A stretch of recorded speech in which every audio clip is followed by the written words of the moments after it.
शाहरुख ने आलम का दरबार है मुल्तान में, तो मुझे वहां ना धमाल डालता एक शख्स मिला। तो उसने मुझे बकायदा तौर पर बताया कि एक तवाइफ के कोठे पर मैं जाया करता था, तो वहां एक लड़की से मेरी बहुत अच्छी अंडरस्टैंडिंग हो गई और मैं जब जाता था मैं उसी के पास जाने लगा। कहता है इसमें कहीं सेक्स का आंसर इन्वॉल्व नहीं है, शायद पहली लुक में ही शी बॉट मी, उसने मुझे खरीद लिया और मैं उसकी जुल्फ का असीर हो गया।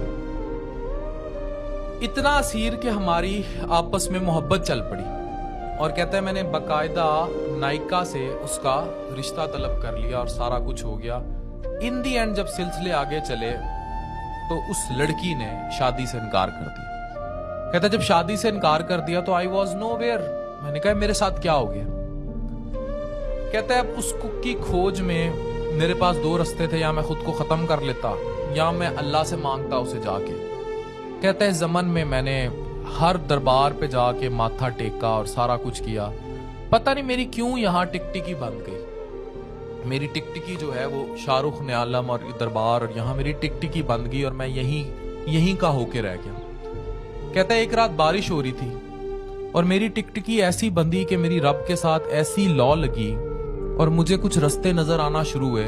वो एक वक्त ऐसा भी आया मेरी जिंदगी में कि वो लड़की मेरी बिल्कुल दस्तरस में थी, लेकिन आप इमेजिन करें कि वो इश्क मुझे सीधी राह पर लाने के लिए, जो इश्क अल्लाह ने हासिल करके ला हासिल किया था, वो मुझे फिर हासिल होने लगा, लेकिन मैं अलिफ अल्लाह के रास्ते पर चल निकला। मैं किसी और कर्ब में था, मैं किसी और वजद में था, और मुझे फिर मेरे लिए वो औरत, वो खातून बेमायनी हो चुकी थी और वो मेरे लिए मैटर ही नहीं करती थी। तो फिर मुझे अलिफ का रास्ता समझ आया।